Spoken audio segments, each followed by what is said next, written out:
Well, aging sucks. The pain I was feeling that sent me to the hospital the other night looks like the abdominal scar, the, the surgery I had in 2019. Well, the VA called me a couple hours ago. So I got a small hernia in that area, and that's what was causing me pain. I guess the imaging came back, and not only that, I guess I've got a nodule on my hernia or on my kidney now.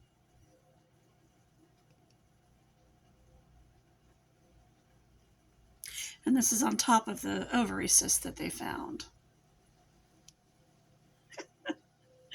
Yay! If the body isn't falling apart, what is it?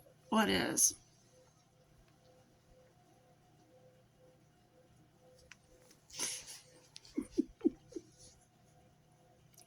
I gotta laugh because if I don't laugh, I'm gonna cry.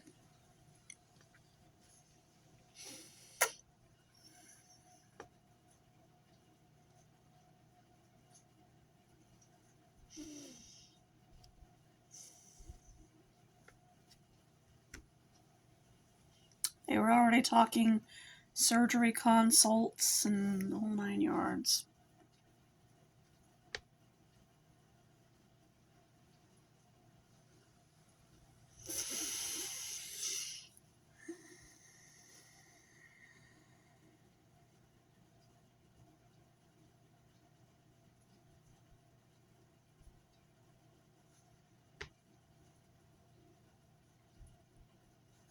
What can you do but go through it? It puts me back in memory of my grandma Daniels, who went through 10 hernia surgeries in the last 10 years of her life.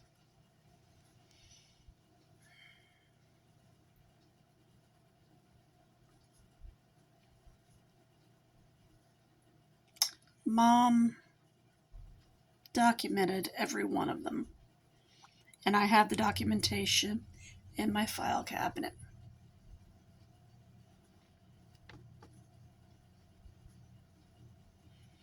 Yes, I do look at it from time to time.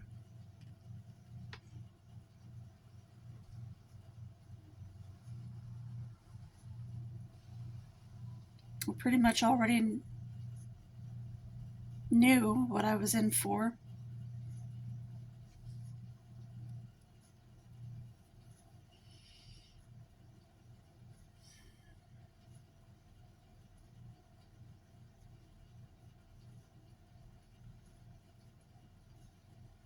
Being her granddaughter.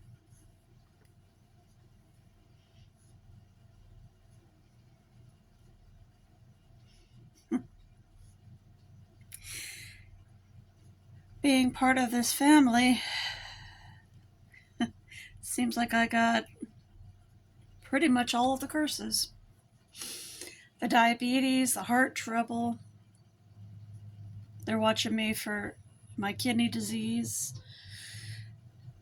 They keep watching me for any side of cancer. And now hernias. Well, what can I do but just grin and bear it?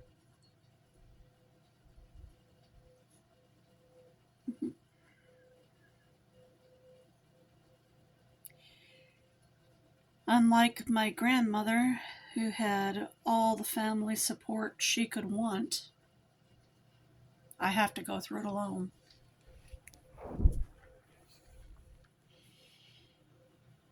Because my family discarded me.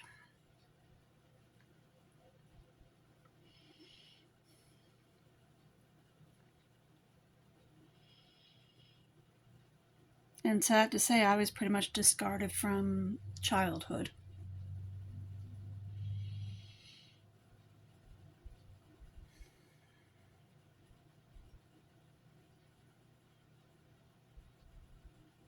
That's why I started making my way in life early on.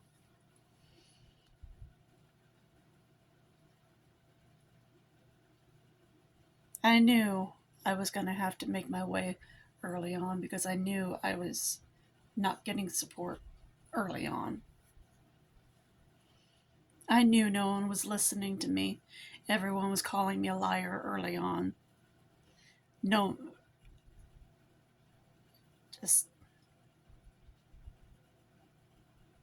and it's why I stopped talking to everyone about everything that was going on early on.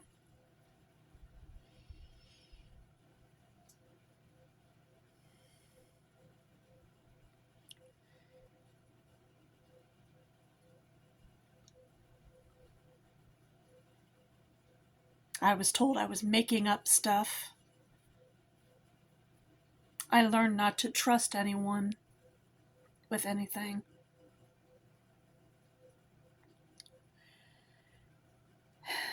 As a child.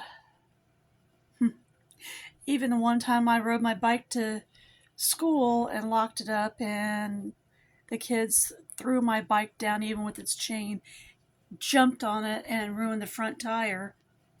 And I had to call Dad to come help me. He yelled at me and told me it was my fault that I did it myself just to make him come get me. I realized he would never listen to me, that he would blame me for everything. And that was the last time I ever rode my bike to school. And that's when I realized I couldn't trust him for anything.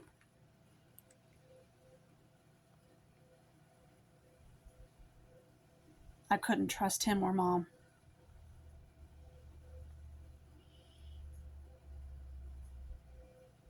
And it's when I stopped confiding in my parents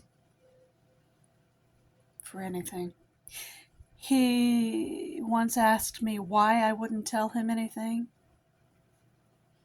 why I didn't trust him to tell me anything that was going on at school, and I couldn't tell him.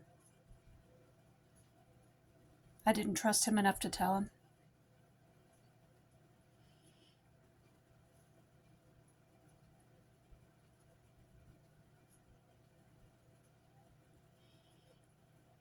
Because he had abused my trust.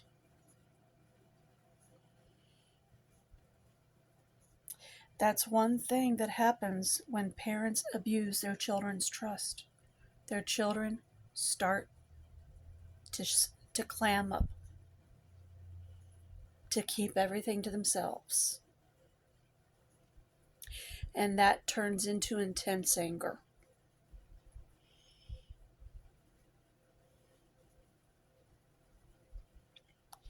And a need to work everything out for themselves. And a looking ahead to, I can't wait to get out of here. Sorry, parents, but that's what happens.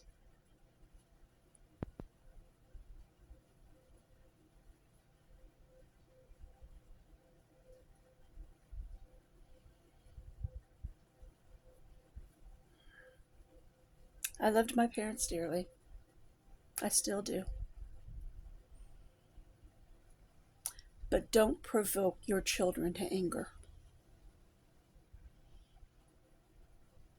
You will lose their trust. You betray that trust, you can never get it back.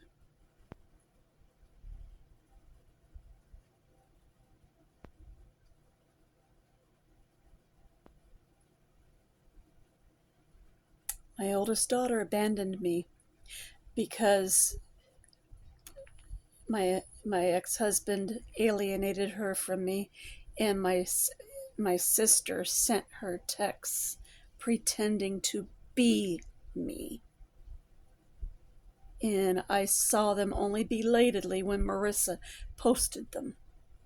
And I realized it wasn't me that sent them, but I recognized Heather's hand in them. But Trisha, being mildly autistic, took them to be me and didn't think to question it.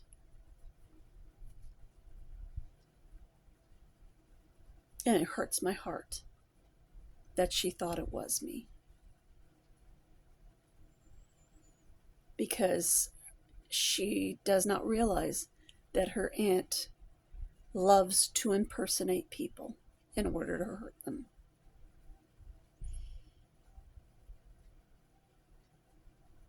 And to destroy lives and families.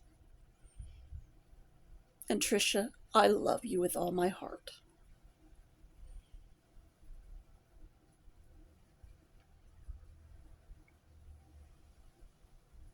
And I'll see you in heaven.